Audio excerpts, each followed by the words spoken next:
driver today is Dushan. Hello, good morning. You know him already, right? Tak já vás zdravím, přátelé. Jsme na straně Pešť, Budapešti, a co bych vám dneska chtěl ukázat je po Andrášiho ulici, vlastně směrem od Opery až na Hero Square. Jednak ukážeme si jedno místo, kde se dá otáčet, a pak ještě si ukážeme cestu od Hero Square, jak se jezdí k synagoze. Nejkratší cestu. Jsou dvě možnosti od Hero Square, jak se tam ideálně dostat. My si ukážeme tu jednu. Takže pokud tady přejedeme Operu, dostaneme se na první velkou křižovatku světelnou a je potřeba při otáčení držet se takhle víc na střed, protože někdy tady napravo stojí auta, tak abyste neměli problém. Jo, a pak takhle v klidu odbočíte, a tady ten kruhový objezd je řízen světly a prostě takhle se dá krásně do kolečka tady jezdit. A i když ta křižovatka je s přikázaným směrem rovně, tak tady ten kruhový objezd vlastně kolem té křižovatky vám dovoluje odbočit do jakéhokoliv směru. Jo, takhle se do kolečka v oběd a můžeme naspátek na Operu.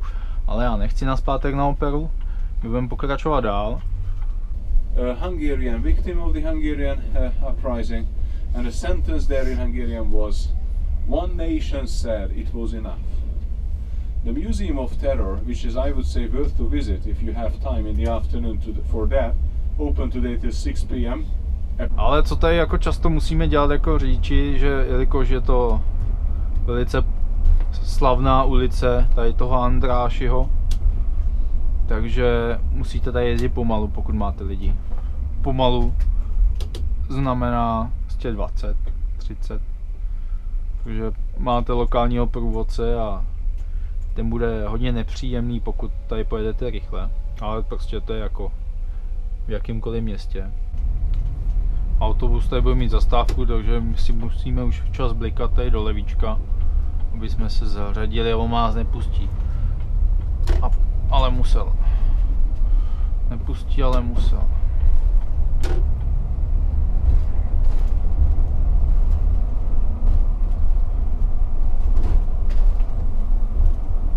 No, zjíždíme od Andrášiho na Hero Square. To the memory of our heroes. Which is in Hungarian, Hőseink emlékére.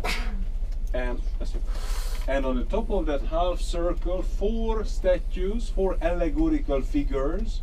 The meaning of those from left to the right. The first one represents work, showing us the agricultural past of the country.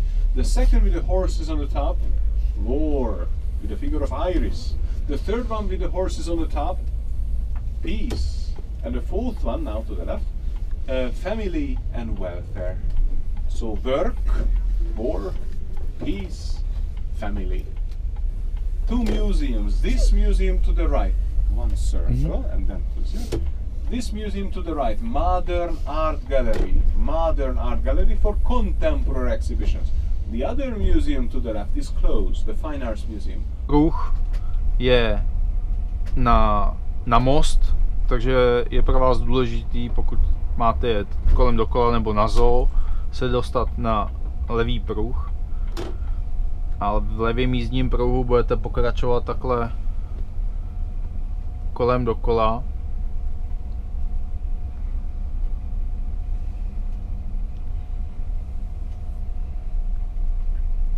A na zoo to máte tady doprava. Skidball competition and other. But now we are entering into the city park. In the city park. The trees on your left, London plane trees. The plane trees, the sycamore trees are here on your left. Some acacians on your right. And I will show you my favorite type, the horse chestnut trees, in a moment. In the garden of the restaurant to the left, we will see soon in the Gandel restaurant garden. But to the right, another restaurant called Robinson Restaurant, and fountain, a huge fountain in the lake to the right you see, and the weeping willow trees. But here to the left, Gandel restaurant, and in the garden to the left of the Gandel, horse chestnut trees. And now to the left, the entrance for the Budapest Zoo. On the top of the cupola, stone statues of polar bears. And at the main entrance, Indian elephants. Because in the Budapest Zoo there are Indian elephants. And of course other exotic animals like lions, tigers, alligators in that zoo, which are not too native in Hungary. We have mainly wild boars in the forests and deers, and for example a special type of sausage in the grocery stores, deer sausage. And now this is the elephant house on your left hand side. For the Indian elephants, this is why the style of the building is like an Indian building, and to the left the municipal grand circus. You see on that screen what kind of performances are in that circus. Today of course it's a program because today is Sunday. And to the right, that yellow building is the largest thermal bath, swimming pool and thermal bath of the capital, the Széchenyi thermal bath. 18 pools, 3 outdoor and 15 indoor pools of the thermal bath. And to the left, in that building to the left, will be open today the merry-go-round from 1906, 110 years old merry-go-round. On your left hand side, the former territory of the fun fair, which belongs to the zoo, you will see another old ride.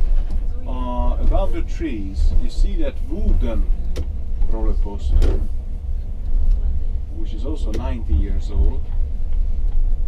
So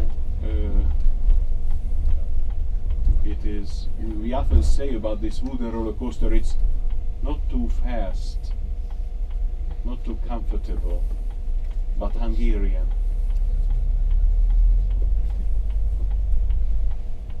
Is that coach belongs to us? We have to be in front of that coach. To the right, or as we made that right turn, we will see now the beautiful flowers. These are not the impatiens, the other pansies. Thank you. Now I remember pansies. And to the right, the glass building to drink that water which comes naturally from the ground. And here to the right you see the steaming water pipes. Here to the right in the garden, can you see the steam? And this water of course has a special flavor and scent because of the sulfurs, but this water is the best for your skin, for your joints, for your muscles. And the thermal bath visit is often combined with a massage therapy or beautiful cosmetic products from this country. And to the left, the moat around that castle, this is the Dracula's castle. And in that castle, museum representing the Hungarian agricultural past. And now you see the balloons, red and white. It's a Turkish-Hungarian cultural festival at the moment. Quite busy in the garden of the Dracula's castle, but in the garden you can also find the statue of Béla Lugosi as the actor of Dracula. And now this bridge, the Millennium Bridge, to the right, a fountain with the ducks and seagulls in the water, and here to the left the empty surface which will be the skating rink, and under the trees to the left there is a white stone column. On the top, George Washington statue can be found. The American Hungarians erected it in 1906. The communists removed it in 1948. The Hungarians put it back in 1990. So there is again a George Washington statue in Budapest from, let's say, from 1990, but originally from 1906. So the army and the police officers are here more and more. The red carpet is not longer, so I suppose that the car for the delegation arrives exactly to the center of the square, and then it will be the ceremony that they would put some nice flowers on the tomb for the unknown soldier. Tohle parkování tady, to je nově asi. To vůbec nevím, že se tady takhle stojí. Tak jestli náhodou někdo víte, to můžete napsat, jestli je to nový parkoviště nebo co to tady má znamenat. No a my teď pojedeme na tu synagogu, tady bacha vždycky. Něco spadlo.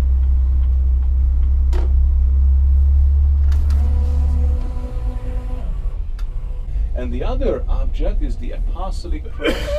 Church and state together. Apostolic cross. So now I would like to show you the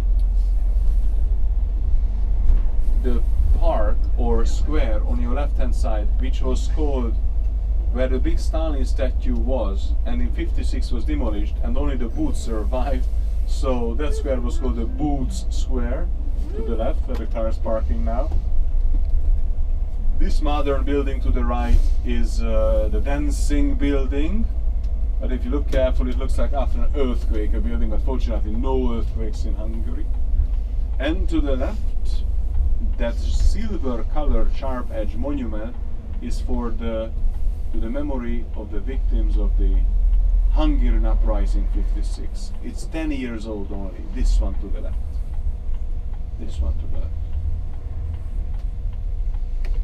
And I think I would like to quote now that radio speech from 56, 4th of November, and the Soviet tanks were around the parliament, and it was clear that the uprising failed. And Imre Nagy, who was later, 2 years later, assassinated, sent his message through the radio, so the speech sounds like this. Attention, attention, this is Ricochet Radio Budapest. Prime Minister Imre Nagy has got been on the air and said the following. This is Imre Nagy, Chairman of the Council of Ministers of the Hungarian People's Republic speaking. In the early hours of the morning, Soviet troops have started an attack against the Hungarian capital with the apparent purpose of overthrowing the local democratic government of the country. Our troops are engaged in battles with the Soviet force. The government is in its place. This is my message to the Hungarian people and to the whole world. So those people who heard that speech knew right away that the government was not in its place. Just they knew that the Molotov cocktails would not be enough anymore against the Soviet tanks. And the retaliations were awful. 10 years after the uprising failed, they still hanged people in the building which is now called the Museum of Terror. And 250,000 Hungarians left the country in 1956, and very few returned. And many of them became well-known scientists or businessmen or musicians. Béla Bartók, for example, left the country in 1944 because of the German occupation. And Béla Bartók had such a serious homesick that he wrote a letter to the rest of his family in 1944 from New York. And in that letter, the first sentence is that, in my entire life, by all means, at every aspect, I will serve one objective, the benefit of the Hungarian nation and the Hungarian homeland. 1 year later, Bartók died in New York, but he is now buried in Budapest, in Buda, in the Farkasréti cemetery. Later on, Sir George Solti was buried right in the next grave, because Solti was also Hungarian, and he conducted the Chicago Symphonic Orchestra for almost 40 years. Also a Hungarian. But Stephen Udvarházy, for example, Hungarian, or many. George Soros, I know that George Soros is not always popular, but he was Hungarian, or he is Hungarian, sorry. He is Hungarian. Soros. He still have a very heavy accent, Hungarian accent, if you are, following his reports. He speaks English like this, so this is how sometimes the Hungarians speak English, sometimes not, of course, as now we learn in school, especially after 1990 English. This is the first language, but when I was a pupil, I had to learn Russian, and nobody asked me about this. And after 1990 I had a chance to choose other languages, and then English and German were the two foreign languages I learned. But now my son, who is 8, third grader, learns from first grade English. Well, he also learned how to put the right colors of the Rubik's Cube. 110 algorithms. That's interesting. Difficult. I mean, it's a different way to think if you wish to solve the Rubik's Cube. But you know, the 3 times 3 Rubik's Cube, the center is always the same. So the center shows you the color of that side. I just told you one thing. So the first step, let's say, the first step to solve the Rubik's Cube. So with the right turn, we are now approaching to the 7th district, to the Jewish district where the synagogue is. And as I heard, that probably from every coach we have guests who would like to join that tour. Very important that there the transmitter number, channel number will be 20. So if you join to that Jewish heritage tour, which is mainly the synagogue visit and museum and garden and everything, then it's on channel number 20. If you stay with me, that's still okay to stay on channel number 2.